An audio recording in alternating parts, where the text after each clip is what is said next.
அந்த வீட்டுக்குள் போனோம், வெளியே வந்தது நாங்க இல்ல. நேத்து தான் நடந்தது, இன்னும் நினைச்சா கொஞ்சம் ஸ்ட்ராங்கா தான் இருக்கு. நாங்க 5 பேரும் சும்மா டீ குடிச்சுக்கிட்டு இருந்தோம். வழக்கமா பேசுற மாதிரி தான் ஆரம்பிச்சது. இவ்வளவு நாள் எல்லாம் சேம் தான்டா, ஏதாவது வேற மாதிரி பண்ணலாம்னு தோணலையா ன்னு தனுஷ் சொன்னான். அதுக்கு சுரேஷ் உடனே, அந்த பழைய வீடு தெரியும்ல, ஊருக்கு வெளியே இருக்குறது, அங்கே போவோமா ன்னு கேட்டான். அந்த ஒரு செகண்ட்ல நாங்க எல்லாரும் சும்மா ஆகிட்டோம். சிரிச்சுக்கிட்டு இருந்த நாங்க கொஞ்சம் சீரியஸா மாறிட்டோம். பிரியா உடனே, அது ஜோக்கா இல்லையா ன்னு கேட்டா. இல்லடா, சீரியஸ்லி தான். நாம எல்லாரும் சேர்ந்து போனால் என்ன ஆகும் ன்னு அவன் சொன்னான். மீனா அதே நேரத்துல, நான் வரமாட்டேன் ன்னு சொன்னா. ஆனா கொஞ்சம் நேரம் கழிச்சு எல்லாரும் கன்வின்ஸ் பண்ணி அவளையும் கூட்டிட்டு போறதுக்கு ஓகே பண்ணிட்டோம். இரவு 9 மணிக்கு நாங்க கிளம்பினோம்.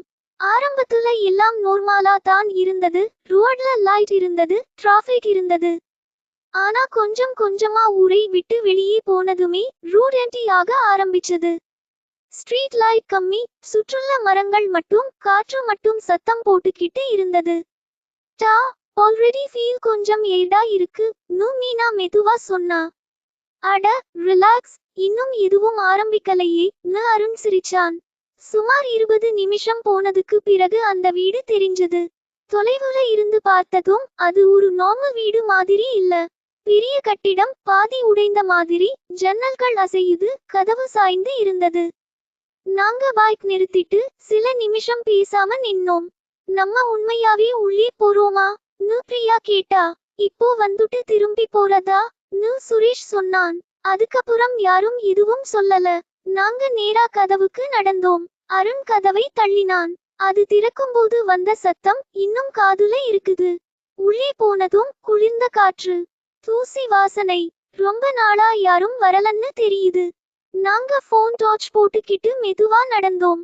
ஒரு பெரிய ஹால்ல நின்றோம். அங்க ஒரு பழைய சோஃபா, ஒரு டேபிள், எல்லாம் தூசி படர்ந்து இருந்தது. அந்த டேபிள் கிட்ட ஒரு போட்டோ ஃப்ரேம் கீழே விழுந்து இருந்தது. அருண் அதை எடுத்தான். இது பாருங்க ன்னு காட்டினான். நாங்க எல்லாரும் அருகே போய் பார்த்தோம். ஒரு ஃபேமிலி போட்டோ. ஆனா அந்த போட்டோல இருந்த பெண்ணோட முகம் சரியா தெரியல, ப்ளூரா இருந்தது. டா, இது நார்மல் இல்ல ன்னு பிரியா மெதுவா சொன்னா.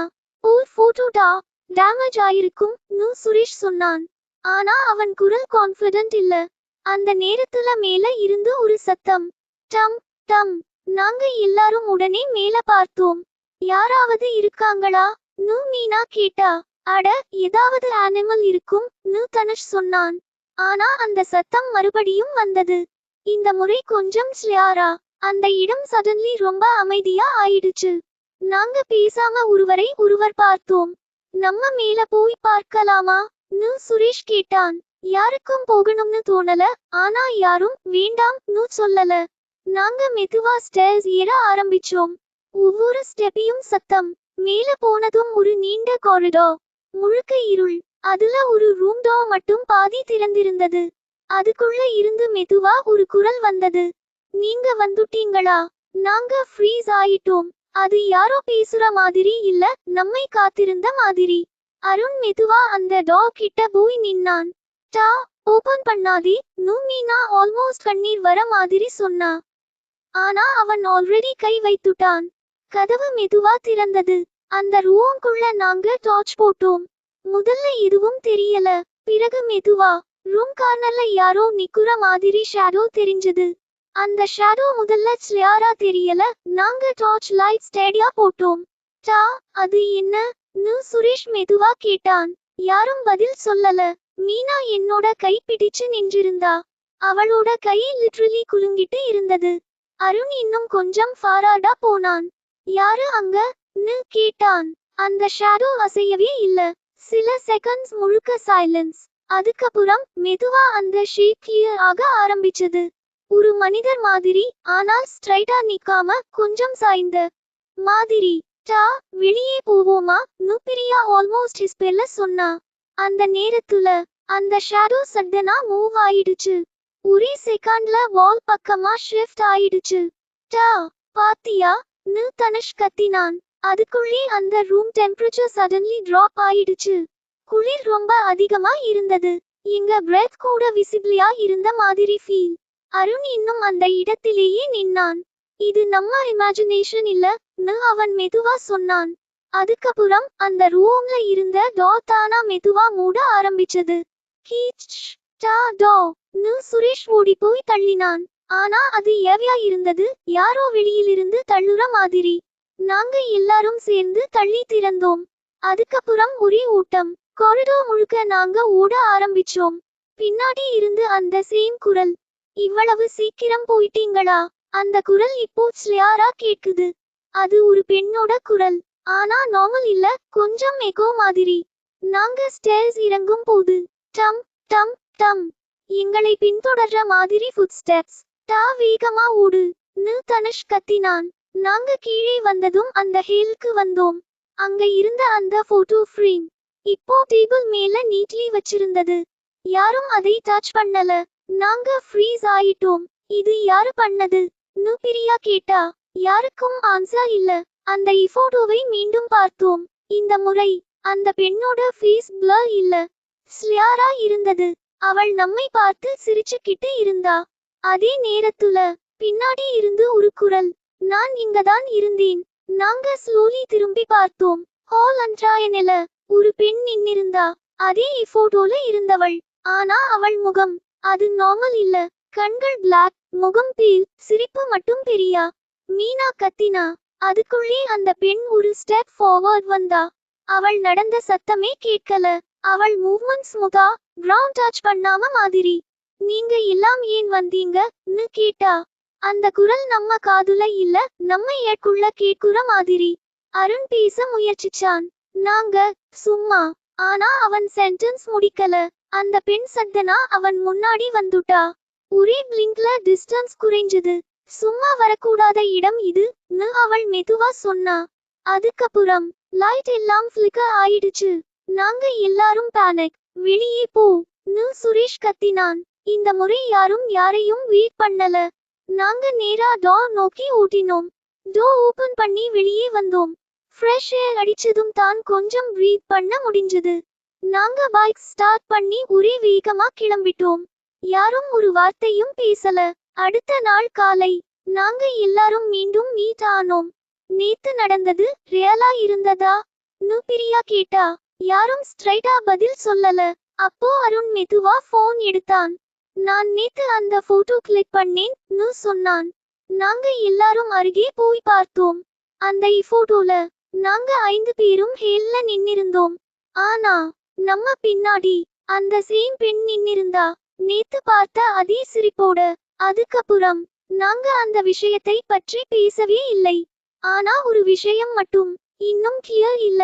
அந்த இரவு நாங்க வெளியே வந்தப்போ எல்லாரும் வந்தோமா? அந்த லாஸ்ட் லைன் யாருமே ஓபனா பேசல. ஆனா எல்லாருக்கும் அதே டவுட்.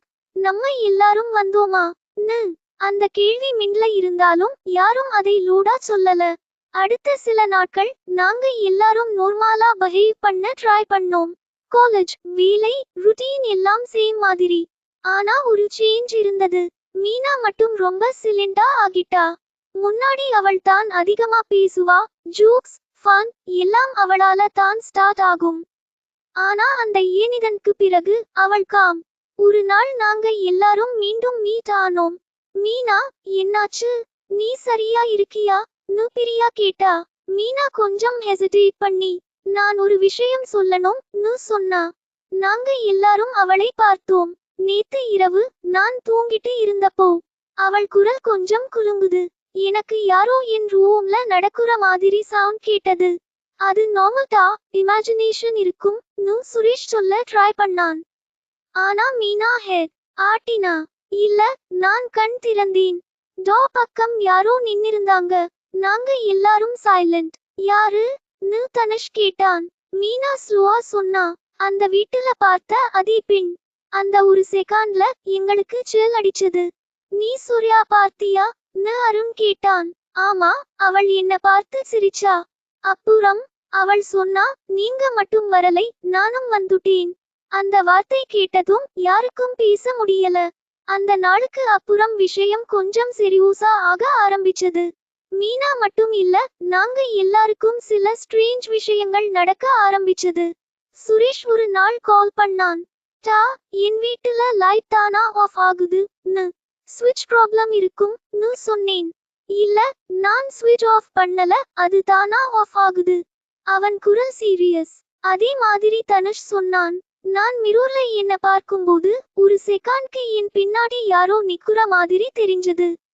நாங்க எல்லாரும் ஸ்லோலி ரியலைஸ் பண்ண ஆரம்பிச்சோம். அந்த வீடு நம்மை விட்டுட்டு போகவில்லை. ஒரு நாள் அருண் சொன்னான், நம்ம இந்த விஷயத்துக்கு ஒரு ஆன்சர் தேடணும். எப்படி பிரியா கேட்டா. அந்த வீட்டுக்கு மீண்டும் போய்தான். டா, சீரியஸா பேசுறியா மீனா ஆல்மோஸ்ட் கத்தினா. இப்போ நாம போகலனா இது நம்மை விடாதுன்னு அவன் சொன்னான். அது உண்மை மாதிரி தான் தோணிச்சு. பயம் இருந்தாலும் நாங்க மீண்டும் போக டிசைட் பண்ணோம். இந்த முறை நாங்க இரவு இல்லை, மாலை நேரத்துல போனோம். சன்செட் ஆகும் நேரம். அந்த வீடு இன்னும் சேம் தான் இருந்தது. ஆனா இப்போ அது இன்னும் ஃபெமிலியர் ஃபீல். அது தான் ஸ்கேரி. நாங்க உள்ளே போனோம். இந்த முறை அந்த ஹேல்ல இருந்த போட்டோ அல்ல இருந்தது. யாரோ அதை ப்ரோபேரா ஃபிக்ஸ் பண்ணி வைத்த மாதிரி. நாங்க அருகே போய் பார்த்தோம். அந்த போட்டோல இருந்த ஃபேமிலி இந்த முறை ஸ்லியாரா இருந்தது. ஆனா ஒரு விஷயம், அந்த போட்டோல நம்ம 5 பேரும் இருந்தோம். நேத்து எடுத்த போட்டோ மாதிரி இல்ல. ஒரு போட்டோ மாதிரி தான், ஆனா நாங்க இருந்தோம். டா, இது இம்பாசிபிள்னு சுரேஷ் சொன்னான். அந்த நேரத்துல பின்னாடி இருந்து அந்த குரல் மீண்டும். இப்போ புரியுதா? நாங்க ஸ்லோலி திரும்பினோம். அந்த பெண் மீண்டும் அங்கே. இந்த முறை அவள் அலோன் இல்ல. அவள் பின்னாடி இன்னும் பல ஷேடோஸ். நீங்க எல்லாம் வந்த நாளே இங்க சேர்ந்துட்டீங்கன்னு அவள் சொன்னா. அந்த வார்த்தை கேட்டதும் அருண் கத்தினான், இது ரியல் இல்ல. ஆனா அந்த பெண் சிரிச்சா. நீங்க வெளியே போயிட்டீங்கன்னு நினைச்சீங்களா? அது எல்லாம் ஆரம்பம் தான். அந்த நேரத்துல நாங்க சடன்லி பிளாக் அவுட் மாதிரி ஃபீல் பண்ணோம். என்ன நடந்துச்சுன்னு தெரியல. நான் கண் திறந்தப்போ நான் அந்த சேம் ஹேல்ல இருந்தேன். ஆனா அது எம்டி இல்ல. அந்த போட்டோல இருந்த ஃபேமிலி இப்போ ரியலா என் முன்னாடி நின்னிருந்தது. அதுல அந்த பெண், அவள் என்ன பார்த்து சிரிச்சா. இப்போ நீங்களும் இங்க தான் சொன்னா. சில நாட்களுக்கு அப்புறம் அந்த வீட்டுக்கு அருகே யாரோ சென்றவர்கள் சொன்னாங்க. அந்த ஜன்னல் வழியா பார்த்தப்போ அங்க ஒரு குரூப் ஆஃப் ஃப்ரெண்ட்ஸ் சிரிச்சுக்கிட்டு இருந்தாங்கன்னு. 5 பேர். அவர்களுடன் இன்னொரு பெண். இப்போ யாராவது அந்த வீட்டை பற்றி கேட்கும்போது நான் ஒரு விஷயம் மட்டும் சொல்வேன். அங்கே போகாதீங்க. ஏன்னா உள்ளே போறது ஈஸி, வெளியே வருவது தான் ப்ராப்ளம். அதுக்கப்புறம் நடந்ததை நாங்க யாரும் ப்ராப்பர்லி எக்ஸ்பிளைன் பண்ண முடியல. அது ட்ராமா இல்ல ரியலா இன்னும் புரியல. ஆனா ஒரு விஷயம் மட்டும் ஷோ. அந்த வீட்டிலிருந்து நாங்க வந்துட்டோம் என்று நாங்க நினைச்சது தவறு. அந்த நாள் முடிஞ்சதுக்கப்புறம் எல்லாம் நார்மலா போயிட்டு இருக்கும்னு தோணிச்சு. ஆனா ஸ்லோலி விஷயம் மாற ஆரம்பிச்சது. நான் ஒரு நாள் இரவு லாட்டையா தூங்கிட்டேன். சுமார் 2 மணிக்கு பிறகு தான் சடன்லி கண் திறந்தது. ஏதோ சின்ன சின்ன சத்தம். யாரோ ஹேல்ல நடக்குற மாதிரி. முதல்ல நான் இக்னோர் பண்ண ட்ரை பண்ணேன். இமேஜினேஷன் இருக்கும்னு. ஆனா அந்த சவுண்ட் ஸ்டாப் ஆகவே இல்ல.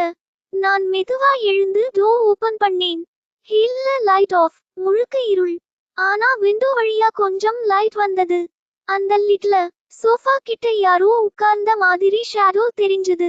என் ஹார்ட் லிட்டரலி வேகமா அடிக்க ஆரம்பிச்சது. யாருன்னு கேட்டேன். பதில் இல்ல. நான் இன்னும் கொஞ்சம் ஃபாராடா நடந்தேன். அந்த ஷேடோ ஸ்லோலி மூவ் ஆக ஆரம்பிச்சது. அப்போ தான் ஸ்லியாரா தெரிஞ்சது. அது ஒரு பெண். அவள் மெதுவா தலை திருப்பினா. அந்த சேம் சிரிப்பு. அந்த வீட்டுல பார்த்த அதே முகம். நான் ஃப்ரீஸ். குரல் வரல, பாடி மூவ் ஆகல. அவள் மெதுவா எழுந்து நின்றா. நீங்க இன்னும் புரிஞ்சுக்கலையான்னு கேட்டா. அந்த குரல் நார்மலா கேட்கல. டிரேட்டா ஏட்குள்ள கேட்குற மாதிரி. அடுத்த செகண்ட் லைட் ஆன் ஆயிடுச்சு. நான் பிளிங்க் பண்ணேன். அவள் இல்ல. Hall empty. அடுத்த நாள் காலை நான் உடனே குரூப்ல கால் பண்ணேன். டா, நேத்து என்னோட வீட்டுல சொல்ல ஆரம்பிச்சேன். ஆனா நான் சொல்லுவதற்குள்ளே சுரேஷ் சொன்னான், எனக்கும் அதே மாதிரி நடந்தது. தனுஷ் கூட. சேண்டா, நானும் பார்த்தேன். பிரியா சிலிண்டா இருந்தா. பிரியா, நீ கேட்டோம். அவள் மெதுவா சொன்னா. அவள் என்னோட பெயர் சொல்லி கூப்பிட்டா. அந்த ஒரு லைன் ரொம்ப ஏவியா இருந்தது. அந்த நாளுக்கு அப்புறம் நாங்க ஒரு முடிவு எடுத்தோம். இதுக்கு ஃபுல் ஸ்டாப் போடணும். எப்படி கேள்வி. ஆனா ஆன்சர் சேம் தான். மீண்டும் அந்த வீட்டுக்கு போகணும். இந்த முறை நாங்க லேட் நைட் போனோம். காலை 11:30 ஆல்மோஸ்ட் மிட்நைட். இந்த முறை ரோட்ல போகும்போதே ஃபீல் வேற மாதிரி. யாரும் ஜோக் அடிக்கல, யாரும் சிரிக்கல. அந்த வீடு கிட்ட வந்ததும் இந்த முறை அது இன்னும் டார்க்கா இருந்தது. மூன்லைட் கூட இல்ல. நாங்க டார்ச்சர்ஸ் மட்டும் யூஸ் பண்ணினோம். டோர் ஓபன் பண்ணி உள்ளே போனோம். இந்த முறை அந்த வீடு எம்டி இல்லன்னு ஃபர்ஸ்ட் ஸ்டெப்லயே ஃபீல் ஆயிடுச்சு. யாரோ ஆல்ரெடி உள்ளே இருக்கிற மாதிரி. நாங்க நேரா அந்த மேல ரூமுக்கு போனோம். அந்த சேம் காரிடார், அந்த சேம் டோர். இந்த முறை அது ஃபுல்லி ஓபன். நாங்க உள்ளே போனோம். ரூம் எம்டி போல தான் இருந்தது. ஆனா நடுவுல ஒரு பழைய சேர். அந்த சாயில யாரோ உட்கார்ந்த மாதிரி இம்ப்ரெஷன். அருண் மெதுவா சொன்னான், அவளை இங்கே தான் ஃபர்ஸ்ட் பார்த்தோம். அந்த நேரத்துல டோர் தானா க்ளோஸ் ஆயிடுச்சு. இந்த முறை நாங்க ரியாக்ட் கூட பண்ணல. ஜஸ்ட் நின்னோம். ஸ்லோவா அந்த ரூம் டெம்பரேச்சர் டிராப் ஆக ஆரம்பிச்சது. குளிர் அதிகமா, பிரெத் விசிபிள் மாதிரி. அப்புறம் அந்த சேர் மெதுவா அசைய ஆரம்பிச்சது. யாரும் டச் பண்ணல. ஆனா அது மூவ் ஆகுது. Forward, back, forward, back. அந்த சவுண்ட் மட்டும் கீக் கீக். அதுக்கப்புறம் அந்த பெண் அந்த சாயில தோன்ற ஆரம்பிச்சா. முதல்ல ஷேடோ, பிறகு ஃபுல் ஷேப். அவள் உட்கார்ந்து நம்மை பார்த்து சிரிச்சா. மீண்டும் வந்துட்டீங்களா?